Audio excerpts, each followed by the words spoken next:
Bom dia, boa tarde, boa noite, tudo bom com você? Como é que você está? Como é que estão esses estudos? Eu sou o professor Franco e hoje nós vamos ter uma aula sobre a função afim, né? Sobre o que ela representa, como que a gente consegue analisar ela, algumas características interessantes, que é esse tal de coeficiente angular e coeficiente linear e o que fazer com eles, né? Então vem comigo, vamos analisar direitinho, passo a passo, o que que esses caras querem dizer, né? Então vamos lá. Então, ó, nós temos aqui, então, na nossa funções, dentro das funções, especificamente a nossa função afim, nós vamos analisar entre eles, né? A nossa função constante, a função identidade, a função linear e finalmente a nossa função afim. Então, calma, cuidado, né? Eu sei que é a aula de função afim, mas existem algumas características que a gente tem que analisar bem bonitinho aqui pra gente, tá? Então, olha lá. O que nós vamos analisar hoje, então, é esses quatro casos que nós temos da nossa função que é determinada por uma linhazinha reta. Então, ó, o que é a nossa função constante, né? Vamos lá. Quando a gente tem uma funçãozinha aplicada, né? Lá da nossa aulazinha de introdução a funções, você tem um domínio e você está aplicando no contradomínio, você está aplicando a imagem, né? Ou seja, que tem imagem, tem gráfico. Se tem imagem, tem desenho, então é um gráficozinho que a gente analisa.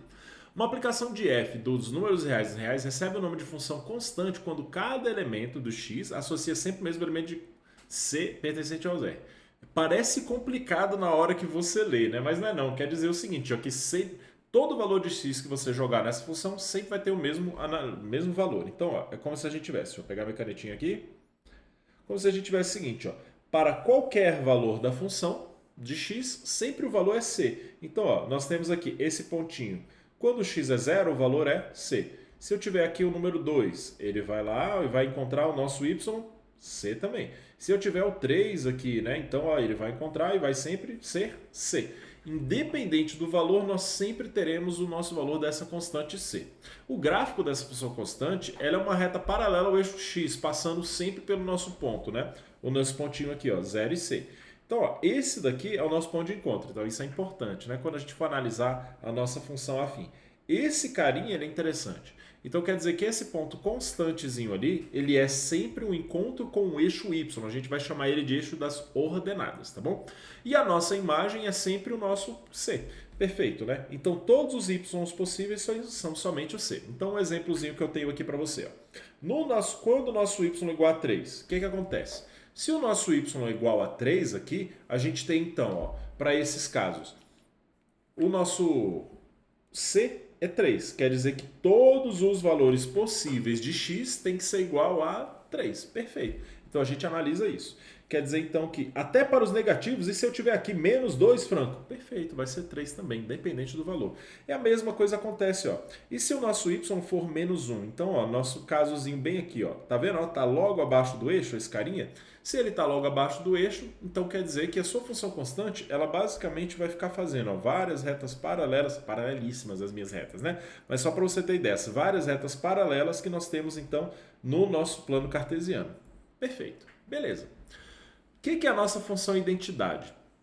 A função identidade é todo valor de x, ele gera o y igualzinho a ele mesmo. Então, por exemplo, se o x é igual a 1, o y é 1. Se o x é igual a 2, o y é 2. É o imitão. Viu a identidade? Esse daqui ó, é a nossa função imitona. Vamos lá, imitona. Por que, que ela é imitona? Porque ela está imitando o valor do x. Todo x que ele tiver, toda aplicação de x, ele vai responder com y igualzinho, não vai mudar nada. Esse cara, ó, se o x é 2, então o y é 2. Se o x é 3, o y é 3. Se o x é meio, negativo. Se o x é menos π sobre 7, pelo amor de Deus, o y vai ser também menos π sobre 7. Todos os valores que nós vamos ter. Então, no nosso plano cartesiano, que nós temos o y aqui, nós temos o primeiro quadrante, segundo quadrante, terceiro quadrante, quarto quadrante. Esse cara aqui, ó, ele é interessante para a gente porque se ele está imitando o outro, quer dizer que se fosse uma linha reta, esse ângulo ele é igualzinho a esse ângulo aqui, são opostos pelo vértice, né? E digo mais, ele está formando uma diagonalzinha, quer dizer que esse ângulo aqui é um ângulo de 45 graus. Por ser um ângulo de 45 graus, a gente sabe que no nosso plano cartesiano está sendo cortado por um ângulozinho de 90 graus, são perpendiculares, né? Esses dois segmentos, essas duas retas, desculpa. Então, isso quer dizer que esse cara é o que a gente chama de bissetriz. Bissetriz, ele vai dividir, né, o nosso ângulo, olha um Rzinho aqui, nosso ângulo em duas partes de mesma medida. E esse ângulo é de 45 graus. Então, ele é a bissetriz do primeiro quadrante e terceiro quadrante. Por causa disso, a gente chama de bissetriz os quadrantes ímpares, né? Porque é quadrante primeiro e terceiro. Franco, por que que conta primeiro quadrante assim, cara? É a regra anti-horária. Por quê? Vamos analisar. Os ângulos, quando a gente constrói eles, a gente fala que esse carinha é um ângulo agudo, aí nós temos o nosso ângulo reto, e logo depois nós temos um ângulo obtuso, né? Então, o sentido que a gente está fazendo a abertura, ele está sendo anti-horário, né? Então, por causa desse sentido anti-horário entre os ângulos formados, a gente também faz com que o nosso plano cartesiano seja contado, né, em um sentido anti-horário. Porque faz mais sentido para a gente analisar crescimento e decrescimento desse formato, tudo bem? É só por causa disso. Então, primeiro quadrante, nós temos essa primeira partezinha aqui de cima, superior à direita, depois superior à esquerda, segundo quadrante, inferior à esquerda, terceiro quadrante, e inferior à direita, o nosso quarto quadrante. Beleza.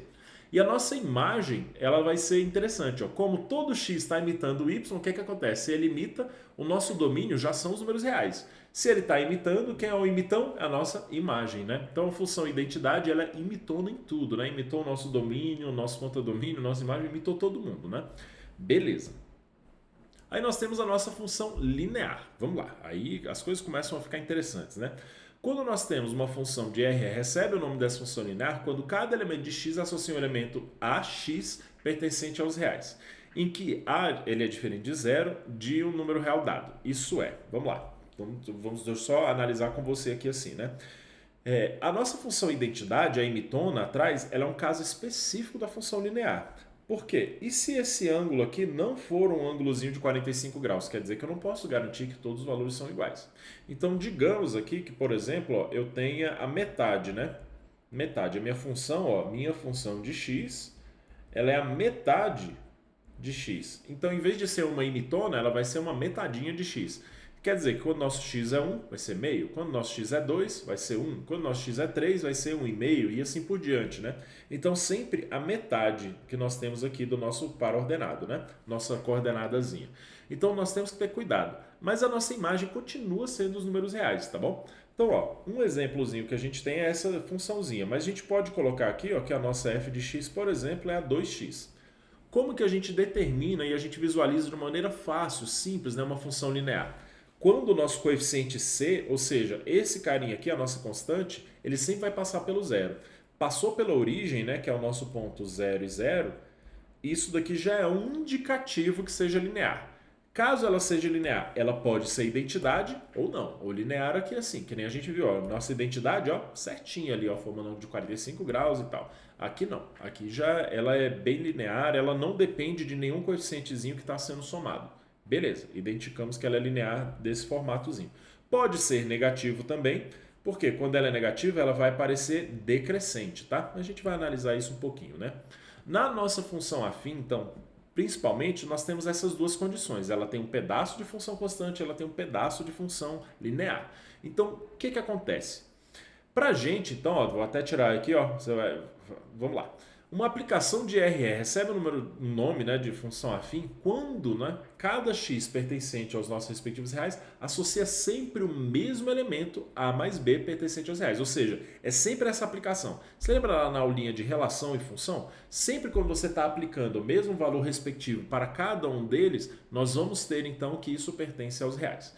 Em que A seja diferente de zero, ou seja, eu tenho que ter uma inclinação. Por quê? Se meu A for igual a zero, esse carinha deixa de existir e eu tenho uma função constante. Olha lá. Se isso daqui não existe, eu tenho uma função constante. Então, para a gente, essa aplicaçãozinha aqui, ó, vai ser relacionada. Tudo bem? Beleza. Cuidado. Aí eu vou até sair aqui um pouco da tela para a gente poder visualizar o que está ali. Né? Eu sei, você vai sentir falta minha, né? Não se preocupa não. Olha lá. Quando o nosso b é igual a zero, a função afim se transforma na função linear y igual a x. Podemos dizer que a função linear é uma particular da função afim. E isso realmente é verdade. Né? Por que acontece isso? Porque caso o nosso b seja igual a zero, né, a gente tem, ó, se o nosso b é igual a zero, que tipo de função se torna? Se torna para a gente, ó, função linear. Então, só tomar cuidado com isso. A função afim, ela meio que generaliza. Se o a for igual a zero, ela é constante. Se o b for igual a zero, ela é linear. Então, só tomar cuidado com isso. A função afim, ela é uma generalização entre esses casos aí que a gente tem. Deixa eu apagar aqui para deixar bonitinho. Pronto. Beleza. Quando a gente tem os coeficientes, o que cada um dos coeficientes faz, né, na nossa respectiva função? No nosso coeficiente A da função, a gente chama ele de coeficiente angular, né? Ou declividade da reta, né? Ou a gente chama de coeficiente angular ou taxa de variação de crescimento e tudo, né? A gente pode falar isso. Nosso coeficiente B, ele é denominado coeficiente linear ou valor inicial. Você que manda ali assim, né? Quando dependendo do exercício, às vezes é um pouco mais simples a gente falar que tipo de valor é ele, né? Deixa eu trazer aqui assim, pronto. Vamos lá. Para a gente, então, ó, o que a gente fala? Nós temos uma função afim aqui, ó, 2x mais 1. O coeficiente angular, ele sempre acompanha o nosso coeficiente x, então ele é o nosso azinho aqui. No caso, o nosso coeficiente angular, ele é 2. E o nosso coeficiente linear, linear é só pensar, constante, né? Então, ele que vai determinar a linearidade. Então, quer dizer que para a gente é mais 1, nesse caso, mais 2 e mais 1. Cuidado, por favor. Então, ó, o que a gente tem que analisar é, caso o nosso coeficiente A seja negativo, a nossa função ela é decrescente. A gente analisa aqui assim, ó, que ela está decrescendo. Por quê? Para cada valor de x que eu estou aplicando, eu estou diminuindo o valor de y. Então, eu estou fazendo, para você é assim. Pronto, beleza. Tá diminuindo, né? É porque a minha câmera é ao contrário, né? Então, ó, tá para cá, diminuindo. Agora, quando nós temos que o A é positivo, né? Nosso A é maior do que zero, nós temos aqui, ó, crescente. Ah, Franco, mas e se o nosso A ele for igual a zero? Uai, meu gafanhoto lindo, maravilhoso do meu coração, você sabe o que acontece. Se o nosso coeficiente A é igual a zero, essa é uma função constante. Então, perfeito, olha aqui, ó, ela é constante. Então a gente consegue analisar simplesmente só olhando, né, o nosso coeficiente, se ele A é maior do que zero, menor do que zero ou igual a zero, né? Se ele é crescente, decrescente e essa análisezinha, tudo bem? E o que é o nosso zero da função? Né? Você deve ter escutado várias vezes, zero da função é isso, zero da função daquilo, né? Então, ó, vamos lá. O que é o nosso zero da função? É todo número de x cuja função ela se transforma em zero. É isso, isso é o zero da função ou raiz da função, né? Nós temos aqui, ó, uma raiz da função. Você deve ter escutado mais como o nome de valor de raiz da função, mas é o zero da nossa função. X é zero de y, né? Ou seja, de nosso f de x, quando o nosso f de x é igual a zero. O que isso quer dizer, né? Vamos lá. O que é o nosso zero da função? O que é a nossa raiz da função? Quando nós temos a função 2x mais 1, quer dizer que nós queremos encontrar quando a nossa função é igual a zero. Para a gente, então, olha lá, nós temos o nosso 2x, ele é igual a 1, está somando, subtrai no outro membro. Nós temos, então, que o nosso x ele é menos meio. Beleza. Esse cara aqui, ó, é a nossa raiz da função. Então, e onde a gente consegue encontrar com o eixo y, né? Nosso coeficiente b. Nosso coeficiente b vai ser encontrado aqui, como 1. Como que eu analiso isso, Fran? Como que eu consigo visualizar? Bem, a ideia é, no nosso eixo y, criar o nosso plano cartesiano aqui. No nosso eixo y, se eu quero encontrar ele, quer dizer que meu x é zero. Então, na minha função, eu tenho aqui, ó, minha funçãozinha, né? É meu y é igual a 2x mais 1, por exemplo, né? Se o meu y, eu quero que encontrar um y tal que o meu x seja zero, né? Então, y é igual a 2 vezes 0 mais 1. Poxa, 2 vezes 0 dá 0, quer dizer que meu y ele é 1. Olha só, então quer dizer que ele está em 1.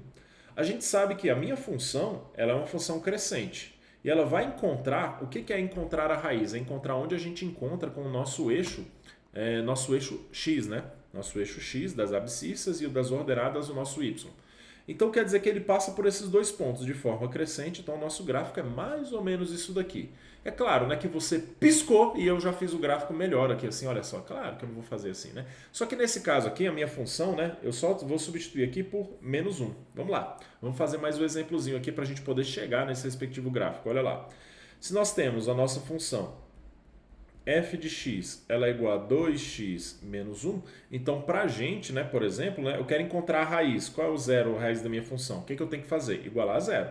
0 é igual a 2x menos 1. O meio passa para o outro lado, né? Então teremos que 1 é igual a 2x, então nosso x equivale a meio. Beleza, olha só a nossa raiz da função, bem aqui, ó. Quando o nosso x é meio, o nosso y é zero. E agora, qual é o nosso encontro no eixo y? O que acontece? Aqui nós fizemos que o y é igual a zero. Para encontrar quem encontra o nosso segundo ponto, a gente fala quando o nosso x é igual a zero. Quando o nosso x é igual a zero, teremos então que o nosso y ele é igual a 2 vezes 0 Menos um, desculpa, opa, apagando aqui, senão fica exemplo igualzinho do outro. Pronto, aqui, né? Menos um. Bem, a gente sabe que 2 vezes zero é zero, então nós teremos que o nosso y ele é menos um. Poxa, o nosso x0, y menos um é esse ponto. Olha lá, ó, que bonito, esse gráfico construído aqui pra gente. Perfeito. Construímos até um gráfico aqui que a gente analisa, né? Então o nosso encontro B aqui, ó, aí uma dicasinha aqui para você, né? Para encontrar onde é o encontro, basta você olhar para o nosso coeficiente B. Aqui no caso nós temos a função 2x menos 1, tá bom? Só para a gente analisar. Belezinha? Tranquilo?